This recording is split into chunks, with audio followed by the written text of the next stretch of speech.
दोस्तों नमस्कार। आपका साहित्य रस यूट्यूब चैनल पर तथा फेसबुक हनुमान प्रसाद जहांगीर पेज पर हार्दिक स्वागत है। आशा करता हूँ कि आप सभी अच्छे होंगे, स्वस्थ होंगे, मस्त होंगे, खुश होंगे।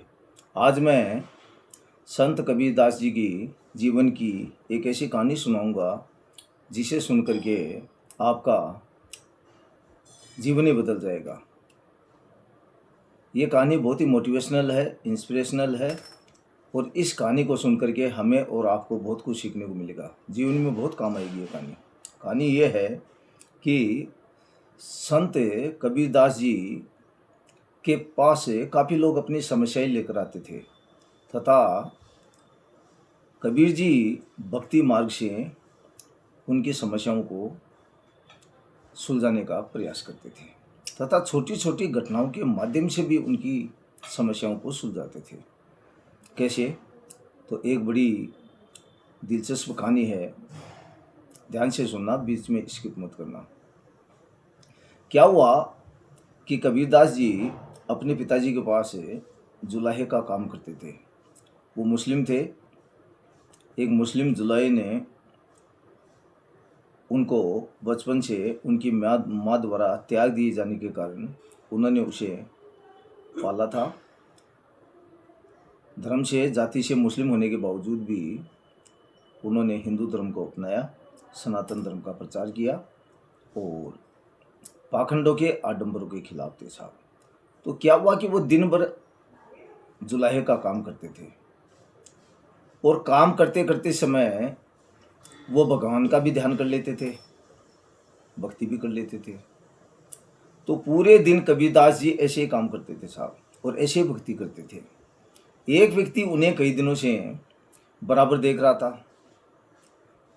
उसने कभी कबीरदास जी को अलग से भक्ति करते हुए नहीं देखा था। तो उसने कबीरदास जी से पूछा कि कबीरदास जी, आप तो बहुत बड़े भक्त हैं, लेकिन मैं कई दिनों से देख रहा हूँ कि आप हमेशा अपना जुलाहे का काम करते रहते हैं, तो फिर आप भक्ति कब करते हैं? मैंने आपको अलग से भक्ति करते हुए नहीं देखा।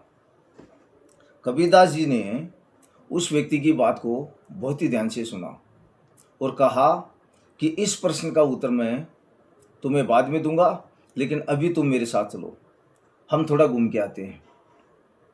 कबीरदास जी की बात सुनकर वह व्यक्ति उनके साथ चल दिया। रास्ते में उन्हें एक महिला दिखाई दी। वह महिला सिर पर पानी का मटका भरकर ले जा रही थी।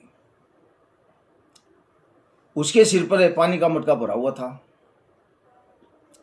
और वह अपनी मस्ती में एक गीत गाते हुए जा रही थी साहब।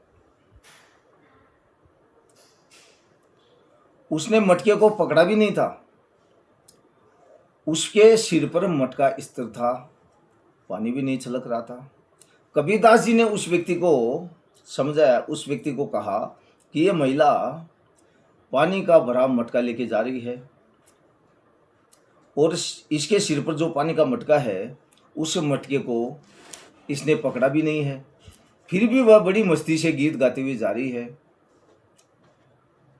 मटके का पानी स्थिर है, पानी छलक भी नहीं रहा है, पानी मटके अर्थात पानी मटके से बाहर नहीं गिर रहा है। कबीरदास जी ने आगे उस व्यक्ति को समझाया कि मैं उस महिला की तरह अपना काम करते करते भगवान का ध्यान भी कर लेता हूँ, भक्ति भी कर लेता हूँ। दुनियादारी के काम करते हुए मेरा ध्यान भगवान की भक्ति में लगा रहता है। मैं वो काम भी कर लेता हूँ और भक्ति भी कर लेता हूँ। ठीक इसी तरह जीवन में संतुलन बनाए रखना बहुत ज़रूरी है। संतुलन किसके बीच में? काम और भक्ति के बीच में।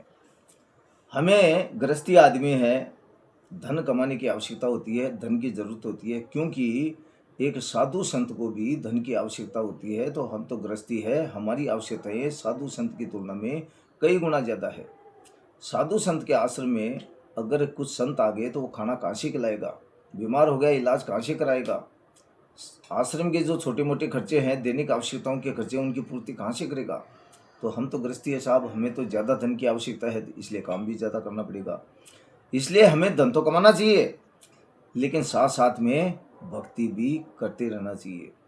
तो संत कबीरदास जी की इस कहानी से हमें ये शिक्षा मिलती है कि भक्ति से हमारे जीवन में संतुलन बना रहता है, और जब हमारे जीवन में संतुलन बना रहता है तो हमारा मन शांत रहता है, और जब हमारा मन शांत रहता है